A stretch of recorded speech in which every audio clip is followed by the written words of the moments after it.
네, 감사해 주십시오. 감사합니다. 이제 오늘 우리 새 병원년 이제 첫 법학연 공부입니다. 그런데 이제 야광보살 본사품 제23단부터 시작을 했는데, 이 야광보살 본사품은 좀 다른 품어고 좀 다릅니다. 느낌이 다른 것 같아요. 이 야광보살 본사품을 이렇게 대할 때, 이 독경하고 그럴 때 다른 품에서 느끼지 못하는 가슴이 울렁거린다든가, 또는 조금 아주 다릅니다. 그래서 전 야광보살 본사품을 참 즐겨서 이렇게 하는데, 제가 이제 공부하기 전에 여러분께 우리 이제 1년 지났으니까 한번 질문 한번 드릴 테니 대답 한번 해보십시오. 이 품과 연결이 있습니다. 옛날에 중국 당나라 시대 때 천연선사라고 계셨는데, 공부가 이제 대단하신 분인데, 그분이 이제 해림사를 이제 가는데 아주 산골이에요. 눈이 오고 춥고 말을 할 수가 없어요. 그래서 며칠 걸려서 산길을 돌아서 눈이 푹푹 빠지는 데를 지나서 이제 해림사를 도착을 했습니다. 도착을 하니까 주지 스님은 안 계시고, 아무 조그만 남자인데 해림사가 그냥 저겁니다. 아무도 안 계시고 모두가 냉방이에요. 영하 한 20도쯤 됐나 봐요. 그래서 이제 추워 죽겠는데 이렇게 법당을 이렇게 보니까 부처님이 계신데 목불이에요, 목불. 나무로 만든 부처님이세요. 그래서 이 천연선사가 옳구나, 잘 됐구나 그러고 목불을 도끼로 패가지고 불쏘시기를 해서 방을 뜨겁게 달궜습니다. 그랬더니 그 다음날 이제 잠을 잘 잤죠, 덥게. 주지 스님이 와더니 깜짝 놀라는 거예요. 부처님이 안 계시고. 그러니까 어떤 낯선 중이 와서 잠은 늘어지게 자고. 그래서 그 사람한테 물어봤어요. 여기 부처님 어디 계시냐 그랬더니 내가 추워서 도끼로 패가지고 장작을 해서 지금 뜨겁게 잘 자고 있다. 그랬더니 주지가 펄펄 뛰면서 큰일 났다고. 그랬더니 이제 보통 이제 상식적으로 있을 수 없잖아요. 그들이 이제 그러면 어떻게 아궁이에 가면은 지금 사리를 찾으려면 재를 뒤적거려 봐라. 그럼 재 속에 사리가 계시면은 이제 부처님이고, 사리가 없으면 그냥 나무 조각 아니냐, 이런 얘기를 했더니 이제 주지 스님이 가가지고 막 아궁이를 뒤적이면서 재를 찾아보니까 사리가 없어요. 그래서 주지 스님이 이제 뭘 깨달았어요. 천연선사가 이제 얘기를 해가지고. 그러면 이제 목불을 추워서 떼서 방을 덮여서 잘 잤습니다. 그런데 깨달은 사람과 깨닫지 못한 사람의 사고 차이가 있거든요. 그럼 우리 이 얘기에서 뭐를 지금 어떻다, 우리가 그동안 좀 공부 좀 했으니까 뭐를 말하려고 그 얘기를 만들어냈을까요? 방편? 네. 방편도 좋고요.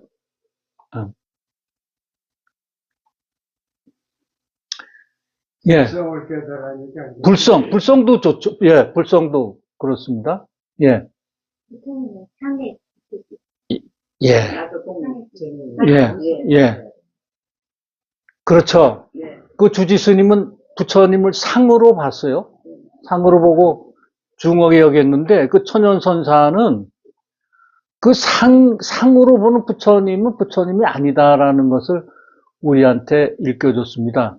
그래서 금강경에 이제 이런 말씀이 있죠.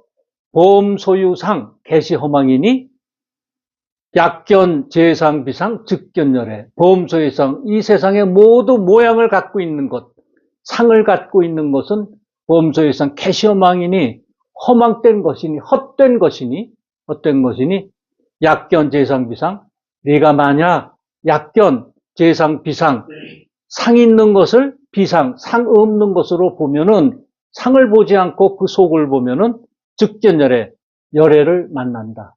이때 즉견열애는 내가 부처가 될 수 있다 이런 얘기도 되지만 즉견열에는 내가 그 순간 불성을 찾는다예요. 불성을 찾는다. 이때까지 우리는 22품까지는 불성에 대해서 계속 공부했습니다. 제일 불성을 이제 나타낸 거 우리 상불경 보살품에서 이제 쫓아다니면서 그러지 않아요?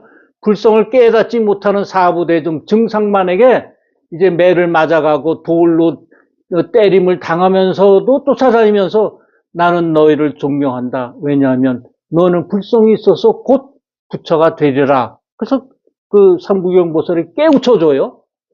그러니까 이제 그 다음에 22품, 총품까지는 이제 불성에 대한 얘기를 우리한테 얘기해 주다가 법화경은 좋은 게 이론을 얘기하고 그 다음에 실천하는 과목이 또 있어요. 앞으로 나오는 보살품은 그 불성을 이제 깨닫고 그 불성에서 깨달은 분들이 그럼 어떻게 해서 그 불성을 깨달았나 그 경험을 얘기하면서 그것으로 우리한테 이제 수행의 방법, 길을 가르쳐 줍니다. 예. 야광보살품 한번 읽겠습니다. 555쪽입니다.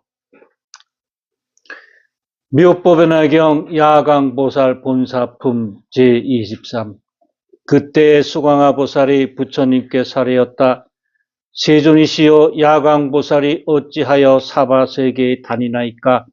세존이시여 이 야광보살이 얼마나 한 백천만억 나유타에 행하기 어려운 고행이 있나이까?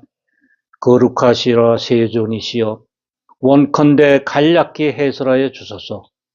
여러 하늘 용, 야차, 건달바, 아수라, 가루라, 긴나라, 마우라가 사람 아닌 이들과 다른 국토에서 온 보살들과 이 성문대중이 들으면 모두 한이하오리다. 이때 부처님이 수광화 보살에게 말씀하였다. 지나간 옛적 한량없는 항아사 겁전에 부처님이 계시었으니 이름이 1월 정명덕 열의 응공정변지 명행족 선소세간에 무상사 조장부 천인사 불세존이시며 그 부처님께 80억 대보살과 72 항아사 대성문들이 있었느니라. 부처님의 수명은 42,000겁이요 보살의 수명도 그와 같으며 그 국토에는 여인과 지옥과 아기와 축생과 아수라들과 여러 가지 어려움이 없고 땅이 반듯하여 손바닥과 같은데 유리로 이루어졌으며 보배나무로 장엄하고 보배 휘장을 뒤에 덮었으며 보배꽃과 번개를 달았는데 보배로 된 병과 향로가 나라 안에 두루 가득하고 칠보로 된 대가 있어 나무 하나에 대가 하나씩인데 나무에서 대까지가 활 한바탕 거리고 여러 보배나무에는 모두 보살과 성문들이 그 아래 앉았으며 보배로 된 대 위에는 각각 100억 하늘들이 있어 하늘 풍류를 잡히고 노래하며 부처님을 찬탄하여 공양하였느니라. 네. 우선 여기까지를 한번 같이 설명해 보겠습니다. 수광화 보살이 이제 부처님께 여쭤보는 겁니다. 수광화 보살은 열심히 뭐를 하는데 이제 사전을 찾아보면 수광화 보살은 이제 별, 이 숙자가 이제 별 잘숙이죠. 그건 이제 별이라는 뜻도 있어요. 그러니까 이 별을 가지고 그 깨달음을 얻은 이제 보살인데 그 보살이 부처님께 여쭤보는 거예요. 야광보살은 어떻게 해서 사바세에게 마음 놓고 다니면서 중생들과 저렇게 친할 수 있겠느냐? 그렇게 물어봅니다. 얼마나 한 백천만억 나유타의 난행고행을 했느냐? 난행고행을 해야 이 중생들이 좋아하거든요. 그러니까 야광보살은 난행고행의 대표자예요. 우리가 지금 23품이 야광보살 본사품이고 그 다음에 24품이 묘음보살이에요. 그 다음에 25품이 관세음보살 보문품인데 이 야광은 난행고행 몸으로 하는 거니까 몸을 대표하는 신, 몸에 대한 신, 그 다음에 묘음보살은 말에 우리가 씨앗을 하나를 땅에 떨어뜨리면 그것이 싹이 터서 백알, 천알, 만알이 됩니다. 그러니까 우리가 말을 잘 한마디 잘 떨어뜨리면 그 말이 상대방의 변화를 일으켜서 열매를 백, 천, 수없이 많은 열매를 맺어요. 말 한마디에 빚도 갚는다고 그러지만 말 한마디 해가지고 그 사람이 성령한 사례가 얼마든지 많습니다. 그러니까 이제 선생님이 유명한 이제 음악가가 된 우리 국내에 그런 친구가 있는데, 너는 참 음악에 소질이 있어. 다른 선생님은 그런 소리를 안 하는데, 유독 그 선생님만은 넌 앞으로 커다란 성악가가 될 거야. 해가지고 성악가가 된 사람이 있어요. 그 말 한마디에 열매를 백 만든 거죠. 그러니까 야광보살은 그런 힘을 갖고 있어요. 그러면 야광보살, 그 선생님은 야광보살의 힘을 갖고 있기 때문에 그 친구가 알아들은 거예요. 그 선생님 말씀이 나를 변화시킨 거, 그거 알죠. 그래서 열심히 했어요. 백천만옥 나이타, 여기서 약간 백천인데, 약간은 뭐냐면, 불경에서는 약간을 조금, 이게 아니라 많다는 뜻입니다. 아주 수많은 그런 백천만옥 나이타 난행고행을 했다. 얼마나 난행고행을 했길래 백천만원 겁을 했겠습니까? 그러니까 이 야광보살은 전생이 일체중생 희견보살인데, 이 야광보살은 그렇게 이제 얘기가 전개됩니다. 일체중생 희견보살은 모든 중생들이 희견보살 보기를 좋아해요. 만나기를 좋아해요. 한마디라도 더 들을까.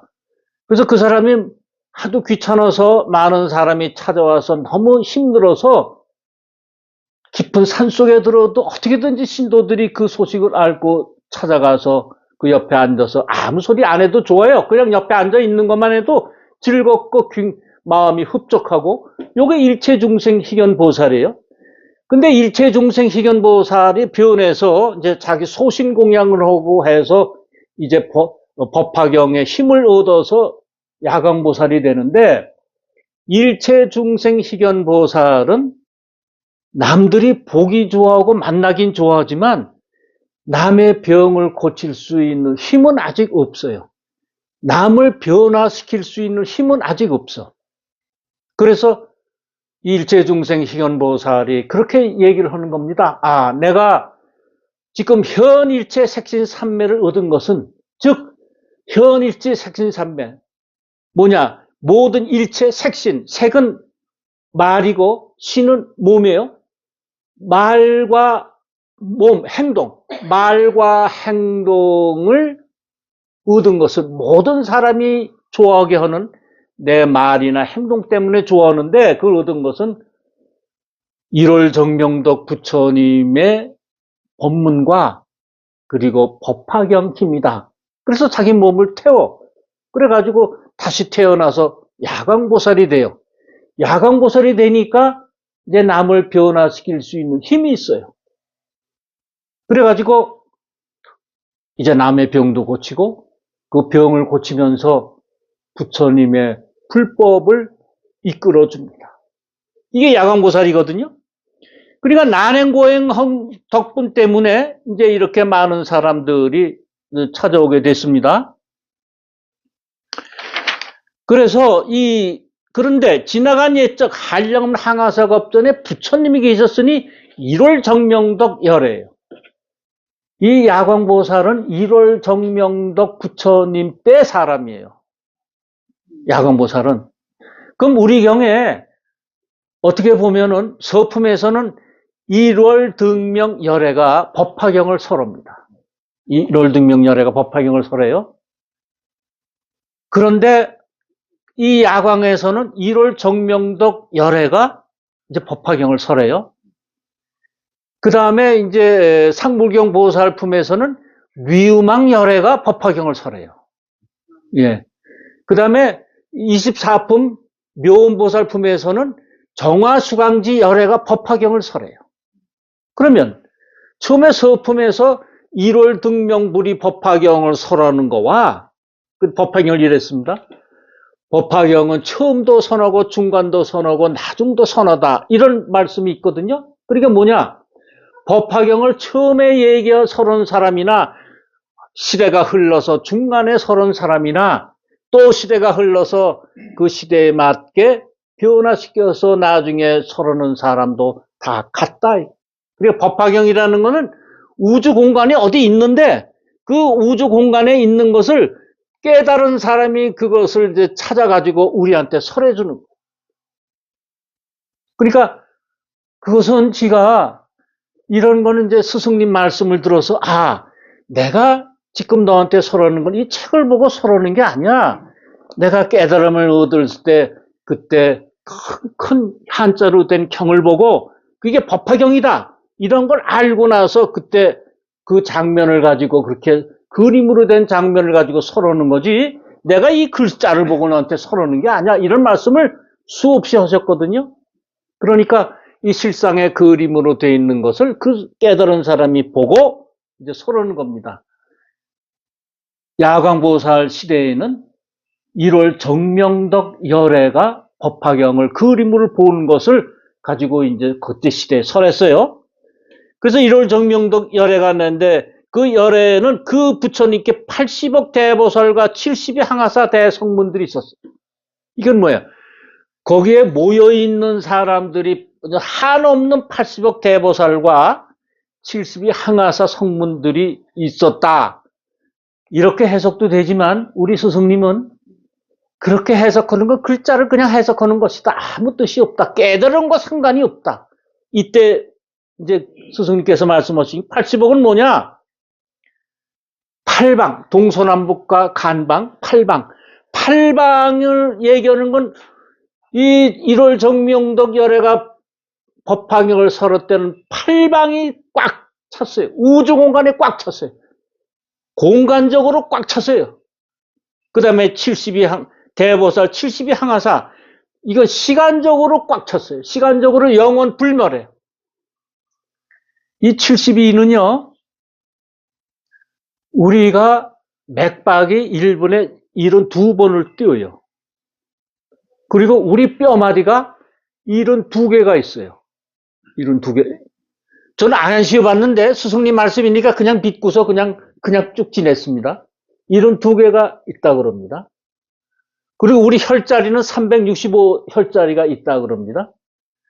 그러니까 이건 뭐냐? 우리 인간은 대우주에 이걸 닮았다는 거예요. 대우주가 축소해서 소우주 축소판인데 만약 대우주, 이 우주와 내가 연결이 안 됐다면 나는 아무리 기도하고 열심히 경공부를 해도 우주에 전달이 안 돼요. 근데 대우주와 내가 연결이 되니까 그 축소판이니까 이걸 대우주를 어머니라고 했으면 나는 그 아들이기 때문에 기도하면 기도를 받아주는 거예요. 그러니까 1월 정명덕 열애는 뭐냐? 우주를 움직일 수 있는 힘이에요. 그 힘을 우리가 받는 거예요. 여기선 대표적으로 누가 받았어요? 1월 일체중생 희견보살이 받아가지고 힘을 받아서 변화시켜서 자기를 변화시켜서 그 다음에 야광보살이 돼서 중생의 병을 고쳐주는 거거든요. 이것도 이제 스승님 말씀. 왜 스승님 말씀을 자꾸 하냐면 제가 지난번 말씀드렸죠. 제미나이를 보니까 설명이 아주 잘 됐는데 단지 빠진 건 스승님 말씀한 거는 아무리 찾아봐도 없어. 실상의 세계는 제미나이가 제미나이의 할아버지라도 찾을 수가 없어요. 왜?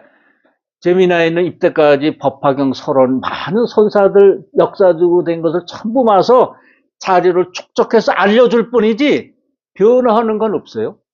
그래서 스승님 말씀을 자꾸 드려야 되겠다는 생각이 들었습니다. 우리가 야광보살은 왜 사실은 병을 고치는 보살 아니에요? 병이 나면 이제 야광보살 기도를 시작을 합니다. 새벽 3시에 합니다. 새벽 3시는 바로 이제 우주의 기운이 왕창한 시간이에요. 큰 시간이어서 새벽 3시에 하는데 스님께서 이러시더라고. 사람이 실상에서 내려올 때 이제 분지 하나씩을 가지고 내려오는데 그 안에는 자기가 일생 동안 살아야 되는 모든 정보가 다 들어있다. 몇 살까지 살 거며, 너는 무슨 직업을 할 거며, 몇 살 때 결혼할 거며, 병은 무슨 병을 걸릴 거며, 네 재산은 얼마까지 될 것이며, 이게 전부 있는데, 목숨이 닿을 때, 자기가 실상에서 가져온 목숨이 닿을 때, 그때는 야광 기도를 해 소용이 없다. 그땐 가는 거다. 그러면 수가 긴 사람도 있고 짧은 사람도 있잖아요. 그러면 그걸 간다 이게. 그러면 짧은 사람은 좀 억울하잖아. 긴 사람은 그래도 뭐 좀 약간 흡족하게 가겠죠. 그럼 짧은 사람은 어떠냐? 다음 생이 길다. 근데 그 수는 어떻게 알 수 있는가? 근데 나는 실상에 들어가서 그 상대방의 수를 본다. 이 사람이 갈 건지 안 갈 건지. 그럼 그 사람이 수를 보는 게 아니라 그 사람의 등잔을 본다. 등불을 본다. 등불에 기름이 있는데 그 기름이 가져온 기름이 다 타면 이제 수가 다 된 거고 기름이 아직 남았는데 병에 걸렸다. 이건 고칠 수 있다. 그런데 기름이 바짝바짝 다 탔단 말이야. 이건 고칠 수 없다. 그런데 자꾸 이 사람이 인류를 위해서 훌륭한 일을 하거나 또는 안 됐어. 뭐 할 일이 많은데 또 부모님도 살아계시는데 일찍 가면 안 됐어.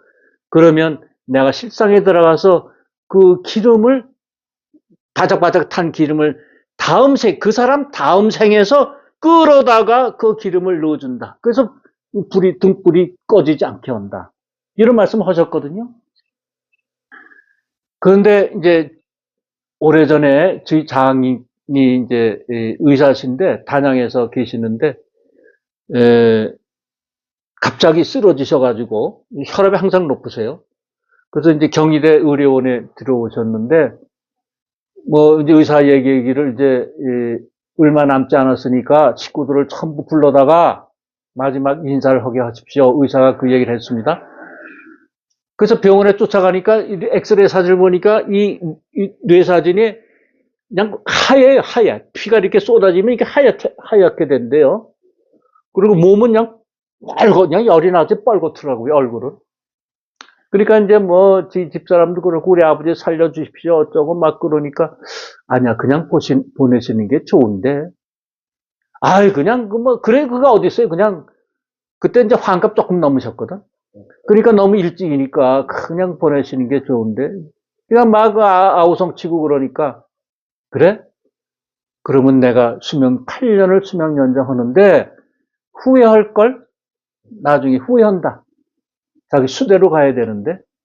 그 장관은 어떻게 해서 8년 연장을 해서, 뭐 기적같이 그 다음날 단양으로 내려가셨어요. 8년 동안을 이제, 그러니까 치매가 오시더라고. 딱, 치매가 오시는데, 식구들이 무지무지하게 고생했는데, 1년 정도 지나니까, 그때 대법사님 말씀을 들을 거야. 그렇게 식구들이 한마디씩 다 했어요. 그래서 그때 전 알았어요. 수라는 것은 몸소 이제 겪은 거예요. 그렇구나. 수를 보는 분, 깨달은 분은 식상에 들어서 수를 보는데, 그것을 이제 우리 중생은 몰라. 그러니까 그분을 통해서 아는 거예요. 그러니까 우리가 실상에서 가져 내려올 때, 야광보살은 그걸 안다 말입니다. 그걸 알아요. 그러니까 이제 야광보살이 기도를 해서 이게 이 고치신 분은 야광보살 기도를 하면은 이제 그거 할 수 있어요. 그런데 좀 이제 우리는 그래도 법화 경보를 하고 이 원리를 알잖아요. 알았잖아, 들어서. 그런데 이제 항아사 대성문들이 있었는데 부처님의 수명은 42,000겁이에요. 42,000겁. 그래 이거 뭐 생로병사 부처님의 수명은 힘이죠, 힘. 수명이라는 건 이것도 힘을 얘기해요. 부처님의 수명이 어디 있어요? 불생불멸인데 수가 없는 거예요. 한계에 없는 거예요. 그럼 이건 뭐예요? 부처님의 힘, 에너지를 얘기해요.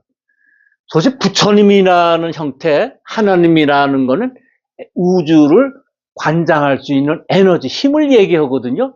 근데 그거를 우리가 보이지 않는 에너지이기 때문에 이제 의인화해가지고 사람의 모습을 입혀서 하나님이라든가 부처님이라든가 그리고 그것을 이제 그 시대에 맞게 또 다른 부처님 이렇게 얘기하는 것이죠. 42,000겁이에요. 그래서 보살의 수명도 그와 같아요. 그렇고 국토에는 여인과 지옥과 아기와 축생 아수라들이 어려움이 없어요. 그러니까 이건 뭐예요? 이렇게 지평여정에 평등하고 부처님의 세계에는 어려움이 없어요. 무유여인에 여인이 없어요. 집착이 없어, 집착. 그러니까 여자가 집착이 있다가 아니라 집착이 있는 사람이 여자예요. 경에서는 여자는 집착이 있다가 아니라 집착이 있으면 여자로 표현을 했어요. 아마 그 시대에는 그랬나 봐요. 여인을 좀 이렇게 낮춰보는 게 있어서 요새 이런 경우를 펴냈다면 큰일 나죠. 큰일 난. 그치는 아마 여인을 이렇게 낮춰보는 게 있어서 그렇게 여인을 이렇게 조금 그런 대로 표현을 했습니다. 그리고 지옥 악의 축생도 없고 손바닥과 같은데 중도가 그렇다는 게 뭐냐?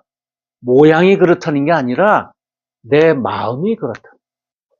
내 마음이 집착을 여의면 어디엔 집착이 없으면 내가 평등하고 지옥과 악이 축생이 없고 아수라 등도 없고 그리고 유리소송에 다 보여요. 다 알 수 있어요. 그 다음에 보장 부상하고 보배로 된 위가 덮이고 보배로 번기를 깃대도 달고 보배로 된 향로가 주변 굳게 해. 주변 굳게. 향기가 꽉 찼어요. 꽉 찼어. 주변 굳게 해. 이 말씀은 뭐냐면 부처님의 지혜가 온 나라에 나한테 꽉 찼어요.